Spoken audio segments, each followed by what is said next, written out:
Cześć, czołem. W dzisiejszym odcinku goszczę reprezentanta Islandii, rozgrywającego Anwilu Włocławek, Elvara Friðrikssona. Rozmawiamy o koszykówce w Islandii, byciu nowoczesnym rozgrywającym, pokonywaniu Litwy w pojedynkę i Anwilu Włocławek. Zapraszam.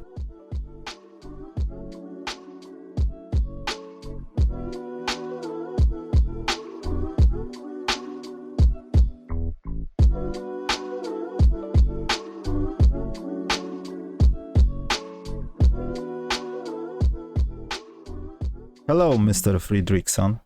Hello. Did I pronounce it correctly or? Well, almost. Friðriksson. Yeah, the D is silent. So, first question, how popular is basketball in Iceland? It's like number one sport, number two sport, it's a niche? I would say it's growing popularity. I mean, the league there is getting more popular in Iceland, but football and handball are definitely number one and two, I believe. But basketball is kind of close with handball. I mean, the national team of a handball team is really big and probably bigger than basketball. But I would say the domestic league is bigger in basketball in Iceland. So it's gaining a lot of popularity lately. Icelandic players, especially those competing internationally, have always been known for strength and tenacity. Where do you think this attitude comes from? Is it like specific types of coaching, or it's similar to Finnish philosophy sisu? What is it? Yeah, I mean, but I would say the coaching, just the way that the basketball is played there, I would say is not the usual European basketball. It's more like higher paced and more of small guards, run and gun basketball, and it kind of translates to the national team. And now we're very fortunate to have one big guy with us that has like changed everything for the last few years. It kind of changed the look on the team to have one giant in the middle, and then you have small guys running around him, and it's kind of unusual for teams to match up against that. So I think that has given us some advantage of how unpredictable we are. But do you think it's harder to grow up with the imagination of being a professional basketball player in such small country when the obviously competition is not big enough? Do you think it's harder to become a professional basketball player? I believe so, because I would say in worldwide the league is not really respected, because it's hard to compare to other leagues because they rarely play in European competition, so there's no comparison. And so the exposure in Iceland is not very big, so it is tough to get a solid job from Iceland to another European country, or even go to school is also another thing. It's probably better to go high school in America to get more exposure before going to college. So in general, I would say it's a little more challenging for Icelandic guys to make it overseas. You come from basketball family, but your inspiration must extend beyond of that. What was your biggest inspiration in your quest to becoming a professional basketball player? I grew up around the game, and my father was a coach in top division in Iceland, so I followed him since I was very young, and I went to almost every practice with him, and I was always just working on the sideline, and just really liked the process of trying to get better. I mean, it's kind of unusual. I've always been smaller, so I had to work a little harder on trying to gain advantage in other places like speed and find ways to score the ball and passing and such. So it's been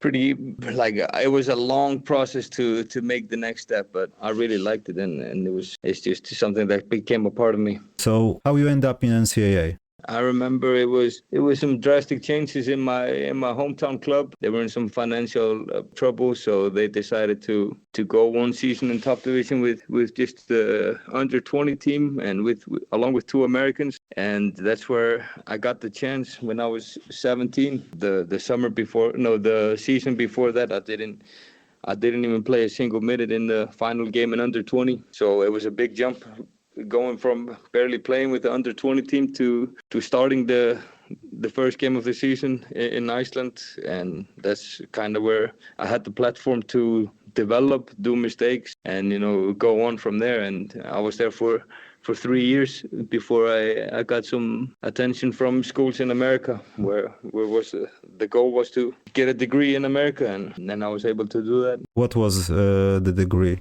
you was starting?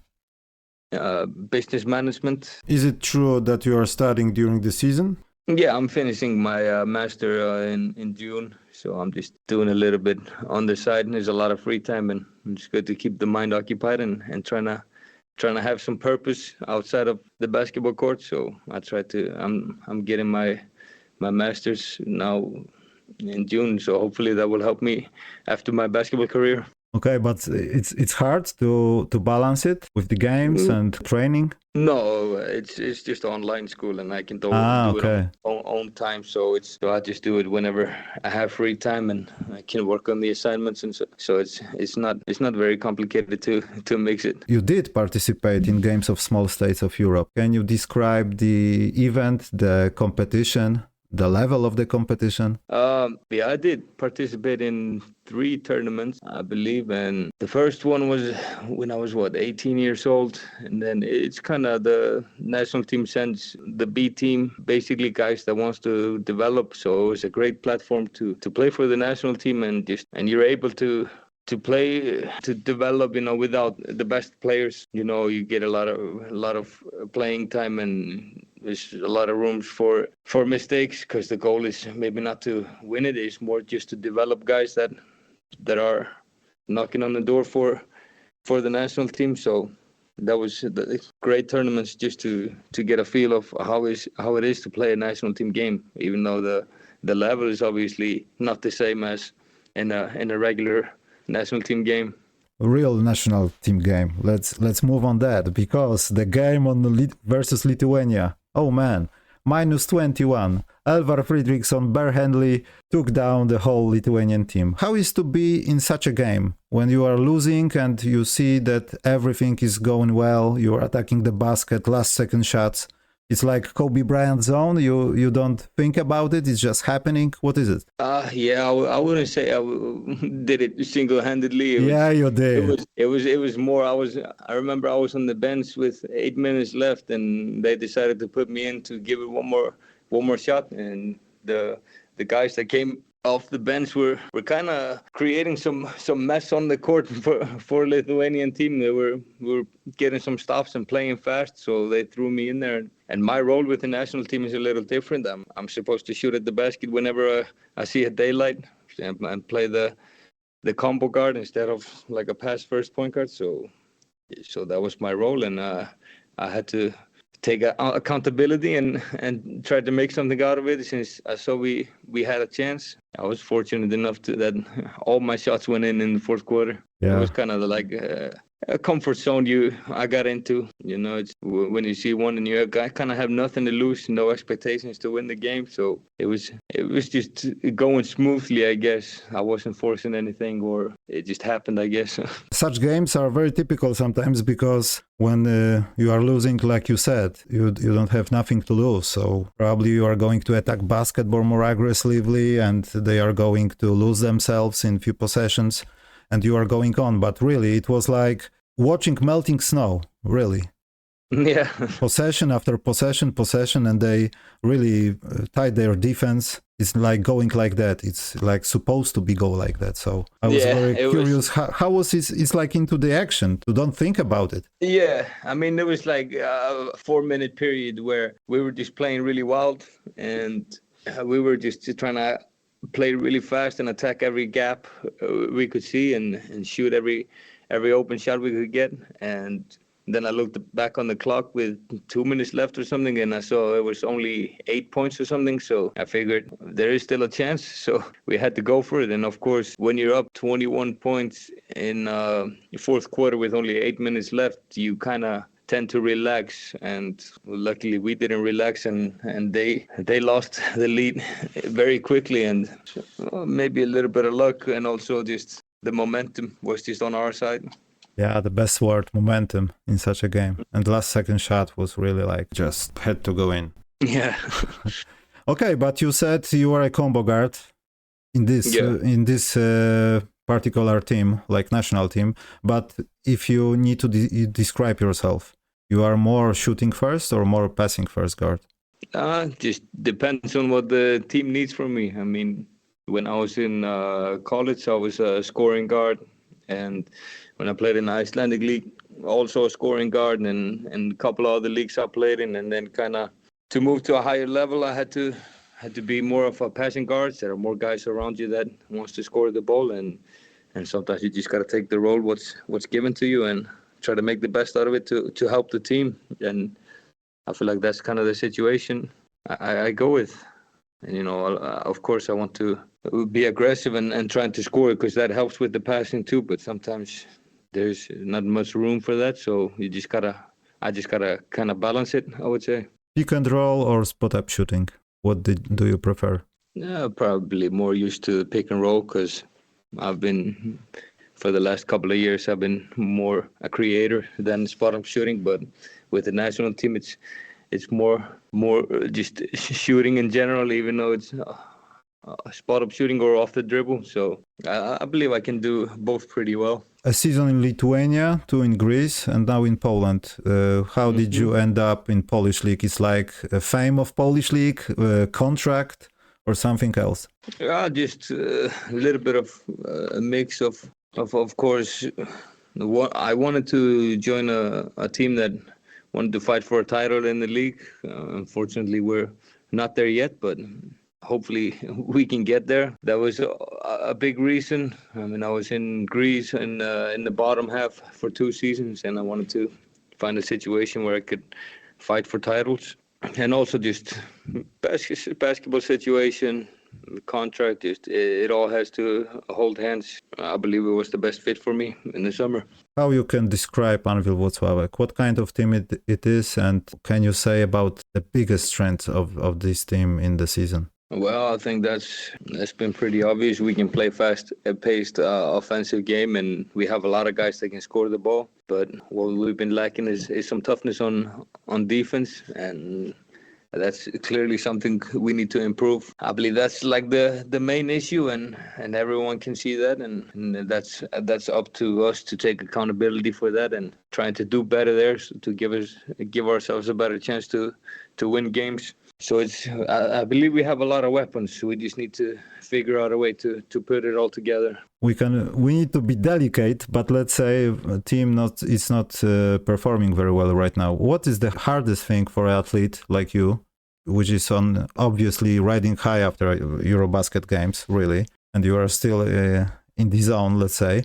What's the hardest thing for you to survive tough times like this? Stay focused, stay consistent, or? Yeah, I believe short-term memory. You know, you need to stay consistent. You can't make the results affect the way you act on and off the court. It's very hard to come into practice after a loss positive or with positive energy, but that's something you got to do too, so you don't go further down. We just need to keep going and stay consistent and try to improve and be willing to improve. I would say it's more like a mental thing. Very, very easy to find the negatives in everything. We can't fall in that trap to find what's wrong. We need to just find the positive and find a way to get better. How you deal with such pressure? Do you have some special breathing techniques, or what are you doing before games to lose this short-term memory? Yeah, I mean, nothing specific. Just when you play, try to play aggressive, it kind of the stress kind of fades away. So I always try to do my best, and I live with that. You know, if it's enough or not enough, I know there's nothing more I could do. So, but of course, you always want to give more. But in the end of the day, we're all trying to give our best, and it's not been enough. But hopefully, like I said a couple of times already, that we can figure out a way to turn it around. Do you remember any difficult moments from this season? Was there anything that surprised you in our league, or did you struggle with anything? No, I mean, that's not in my mentality to think that somebody's something comes easy. So I always feel like I'm the underdog in every situation, and that's kind of the mindset I've tried to have, just to stay ready, and I have this mindset to try to prove people wrong and try to do the best thing I can do. I've never been to a game that I think things are going to be easy. Which language is harder, Polish or Icelandic? I heard the Icelandic language is one of the toughest languages to learn, and also Polish. Obviously, it's easy for me to judge since I know Icelandic. It's very difficult to pick up on the Polish words. So I would definitely say Polish, but I'm sure Polish people would say Icelandic. So it's two very difficult languages, I believe. Let's move on to the NBA, because you are watching. Not every player in Polish is watching NBA, but I'm very happy that I can talk with you about it. What's your favorite team in NBA right now this season? Like a favorite, I would probably say. Like favorite, like you can think about playing there because you like their style or something like that. Maybe you are an Ultras fan of one of them. No, I wouldn't say I would be an Ultras fan, but I just follow the results mainly of Golden State. I've liked Curry for a long time, but I can't say I watched the games, but I follow up with the highlights and the results of the league, and just because the games are in the middle of the night here, so it's very hard to watch the games. But I like to follow what the Golden State are doing, because like I said, it's very, very fun to watch Curry play. So, who do you think has the best chance of winning the NBA championship this season? I would probably say OKC are strong contenders. I also like the Spurs, how Wembanyama has changed and everything there. So, but you can't count out Lakers and Nuggets as well. But I think and it depends how Tatum comes in for the Celtics. So I would say probably those 5-6 teams most likely to win. So nobody from eastern side of the NBA. Yeah, just Boston that I believe can be contenders. Yeah, but the Detroit Pistons are a very interesting young team. They held their own against the Spurs and Wembanyama this season. They're playing physically, so they're bringing back the bad boys, but 90s are back. Yeah, but that could get them far, but I don't think that would be enough to win the whole playoffs. But do you have a favorite era in the NBA? The 2000s, 2010, that's the era when I was probably watching the most and playing the video games when I was younger, so I was kind of more into it back then. So who is the GOAT? To me, it's LeBron James. I knew it. Because I've seen him, but I didn't see any, it's hard to judge from a highlight and everything from Jordan, but my answer is LeBron James, but it's impossible to compare eras, and we'll never find a definite answer who is the GOAT. I was watching Michael Jordan when I was, 12, 13 or something like that, and especially in Poland, we don't have live NBA to the middle 90s. And Michael Jordan was always that guy which is obviously whooping their asses, winning everything, and it was so easy to jump to the bandwagon of Michael Jordan. After watching LeBron James, I didn't watch live Will Chamberlain and Bill Russell, but after watching LeBron James since 2003, I'm very sure that if we can split the GOAT title for the best talent in the NBA, best personality in the NBA, maybe it's Michael Jordan, but most universal player doing everything. And if somebody is not believing it, let's check all-time records. He's everywhere, almost in top 3, top 5, every single statistic point. Probably he's the most talented player in the history of NBA.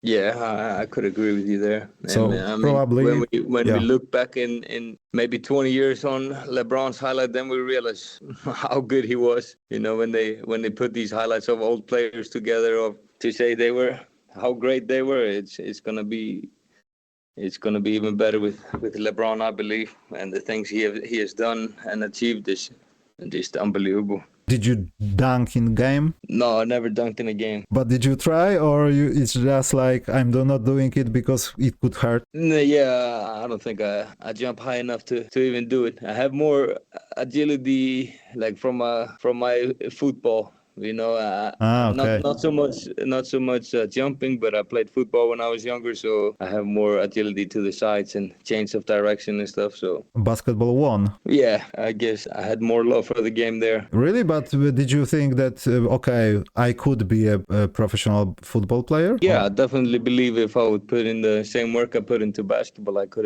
have been something in football. It's impossible to say what level, but it's definitely been playing somewhere because of the mentality. You know, I wanted always to be a professional sports person, and just the discipline and everything I had to try to get at the highest level I can. If I would have put it into football, maybe I could have done something, but who knows? Last question. Who is the most famous sportsman or sportswoman in Iceland? I would say you're talking about all time or? All time, all sports. Yeah, I would say his name is Eiður Gudjonsson, played for Chelsea and Barcelona for a long time, won the Champions League and the Premier League, so I think that's no other person that comes close to him. Thank you for our little chat. I wish you lots of health, lots of victories, being a sensation in playoffs, and everything best for you and your team, of course. Thank you very much. I need it. All right, thank you.